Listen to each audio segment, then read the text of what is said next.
प्यारे साथियों नमस्कार, कैसे हैं आप सभी। उम्मीद करता हूं आप सब बहुत अच्छे होंगे, स्वस्थ होंगे, मस्त होंगे, जबरदस्त होंगे। शुरुआत करते हैं। आज का जो हमारा टॉपिक है साथियों, वो लगातार पिछले 2-3 दिनों से सुर्खियों में बना हुआ है। हाल ही में एक मोशन पोस्टर रिलीज किया गया है। मूवी का नाम है 1770। एक बहुत इंटरेस्टिंग बात यह है कि ये जो मोशन पोस्टर रिलीज किया गया है, ये मूवी जिस विषय पर बनने वाली है, अपने आप में इतिहास में ये एक बहुत गंभीर विषय रहा है। तो उस विषय को समझेंगे वो क्या था और इस मूवी के बारे में जानते हैं। सबसे इंटरेस्टिंग बात ये है, आपको ये सुनकर बहुत अच्छा लगेगा कि इस मूवी की जो राइटर हैं, उन्होंने ही बाहुबली और आरआरआर जैसी मूवियों को लिखा है। उनका नाम है वी विजेंद्र प्रसाद। और इस मूवी को जो डायरेक्ट कर रहे हैं वह हैं बाहुबली मूवी को डायरेक्ट करने वाले एस.एस. राजामौली के असिस्टेंट डायरेक्टर। ठीक है, चलिए, तो ये अपडेट थी। अब आइए आपको ले चलते हैं थोड़ा सा आगे और हम चर्चा करेंगे कि जो मूवी है आखिर ये किस ऐतिहासिक घटना पर बेस्ड है। तो वो ऐतिहासिक घटना बच्चों, मेरे साथियों, उसको हम सन्यासी विद्रोह या फकीर विद्रोह के नाम से जानते हैं। सन्यासी विद्रोह या फकीर विद्रोह ये बंगाल बिहार के क्षेत्रों में होने वाला एक जबरदस्त विद्रोह था जो 1770 में स्टार्ट हुआ और लगभग 1820 तक चलता रहा।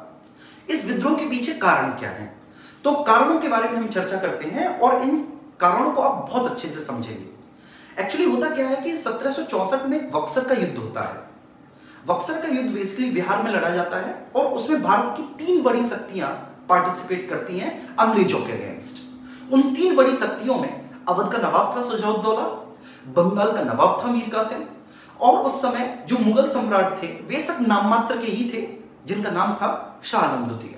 ये तीनों एक तरफ होते हैं, अंग्रेज एक तरफ होते हैं। अंग्रेजों की तरफ से उनकी सेना का जो नेतृत्व कर रहा था वो हेक्टर मुनरो था। और साथियों, इसमें जो भारत की 3 बड़ी शक्तियां थी वे अंग्रेजों के हाथों बुरी तरह से पराजित होती है। बुरी तरह का मतलब है बहुत ही बुरी तरीके से। और उसके 1 साल बाद क्लाइव भारत आता है और फिर वो इन तीनों के साथ इलाहाबाद की संधि करता है। इलाहाबाद की संधि 1765 में होती है। इस इलाहाबाद की संधि की जो सबसे प्रमुख बात है वो ये है कि अंग्रेज पहली बार दीवानी राइट्स मुगल सम्राट शाह आलम द्वितीय से अपने पास ले लेते हैं। दीवानी राइट्स का मतलब है कि अब टैक्सेस वगैरह को अंग्रेज ही लगाएंगे और वही टैक्सेस और रेवेन्यू को वसूल भी करेंगे।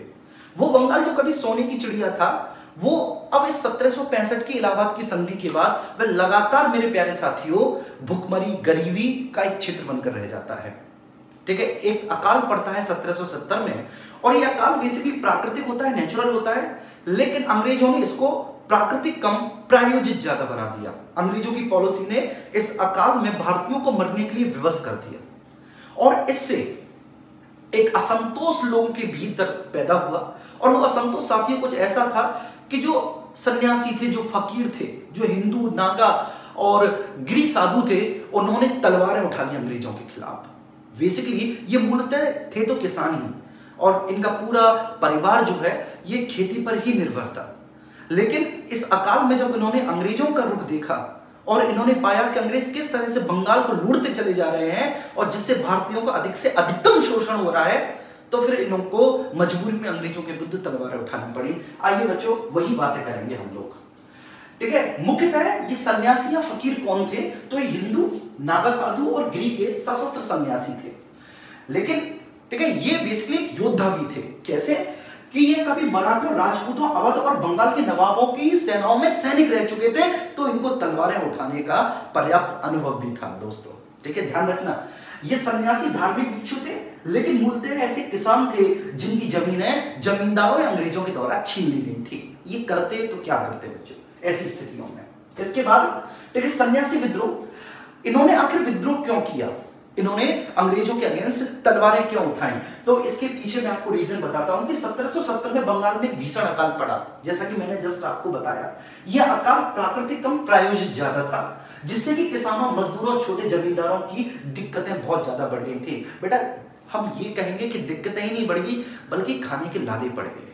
ठीक है, सन्यासियों ने अंग्रेजों के विरुद्ध सशस्त्र विद्रोह प्रारंभ कर दिया और बलपूर्वक उन्होंने अंग्रेजों से धन लूटा, उनकी फैक्ट्रियां लूटी, जो धनी अंग्रेज अधिकारी कर्मचारी थे उनको भी लूटा, क्योंकि उनके पास कोई ऑप्शन ही नहीं था।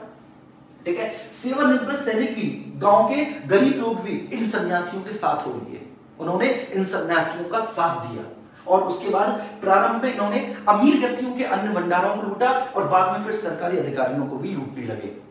चलिए, इसके बाद इस विद्रोह की सबसे बड़ी विशेषता ये थी साथियों कि जैसे कि मैंने आपको बताया कि इसे फकीर विद्रोह भी कहते हैं। क्यों? क्योंकि इसमें हिंदू सन्यासियों के साथ साथ मुसलमानों की भी बहुत बड़ी सहभागिता थी। आप कह सकते हैं कि 1857 के विद्रोह से पहले ये एक ऐसा विद्रोह था जिसमें हिंदू और मुस्लिम वर्ग की सहभागिता थी, जिन्होंने कंधे से कंधा मिलाकर अंग्रेजों के दांत खट्टे कर दिए। ठीक है, चलिए, ये विद्रोह इतना व्यापक था कि 1770 में स्टार्ट हुआ और लगभग 1820 तक ये चलता रहा।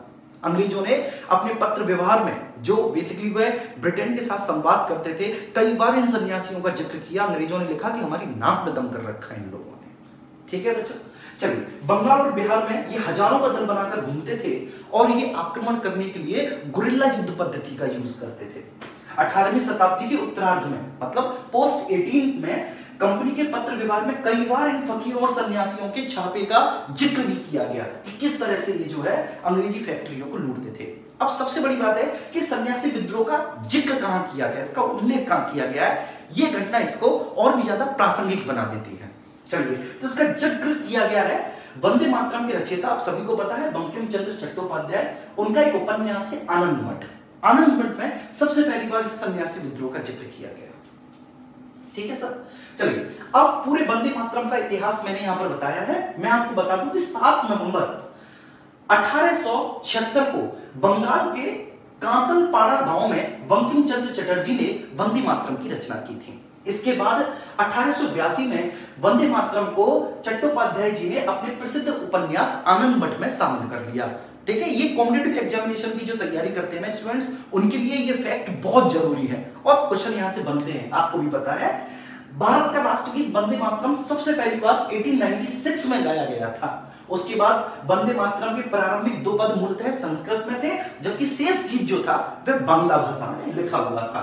दिसंबर 1905 में कांग्रेस की काउंसिल की बैठक में इस गीत को राष्ट्रगीत का दर्जा दे दिया गया था। 1906 में वंदे मातरम देवनागरी लिपि में प्रस्तुत किया गया और कांग्रेस के कलकत्ता अधिवेशन में गुरुदेव रविन्द्रनाथ टैगोर ने इसका संशोधित रूप प्रस्तुत किया। इसके बाद 1930 के कांग्रेस अधिवेशन में वंदे मातरम के विरोध में भी ठीक कई लोगों ने स्वर उठाए, लेकिन सबसे बड़ी बात यह है कि अंततः बच्चों हम कह सकते हैं कि 24 जनवरी 1950 को वंदे मातरम को हमने अपना राष्ट्रगीत और जनगण मन को अपना हमने राष्ट्रगान घोषित किया। ठीक है, ये सबसे महत्वपूर्ण बात है आप लोगों के लिए।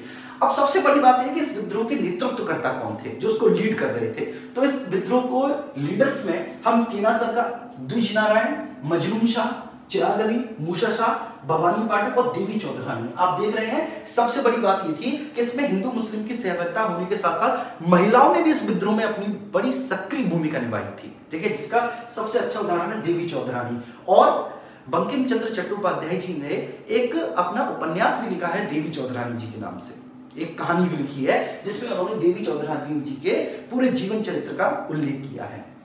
ठीक है, तो इसमें हिंदू मुसलमान और साथ ही साथ महिलाओं की भी सहभागिता थी, ये सबसे जबरदस्त बात है। तो मेरे प्यारे साथियों, कुल मिला के अंग्रेजों ने अगर शोषण किया है ना, भारतीयों को लूटा है, उनका आर्थिक, सामाजिक, उनका ठीक है ना, मानसिक, उनका धार्मिक, अगर प्रत्येक तरह से अगर भारतीयों का शोषण किया गया है तो उसके अगेंस्ट में लोगों का एक दल भी खड़ा हुआ है। और सबसे बड़ी बात यह होती है कि जब साधु, सन्यासी, फकीर जब ये तलवारें उठा लें तो होने वाला विद्रोह बड़ा व्यापक होता है। तो आपकी क्या राय है इस मामले में, आप जरूर कमेंट बॉक्स में बताइए और आपको ये वीडियो कैसा लगा। और हाँ, एक और जरूरी बात मैं आपसे बोलना चाहूंगा कि अगर अभी तक आपने चैनल को सब्सक्राइब नहीं किया तो आप सब्सक्राइब कर लीजिए और शेयर कर दीजिए अपने दोस्तों और साथियों के बीच में। धन्यवाद, फिर हमारी मुलाकात होगी ऐसे ही एक और ज्ञानवर्धक वीडियो के साथ। तब तक के लिए मैं आपसे विदा चाहता हूं।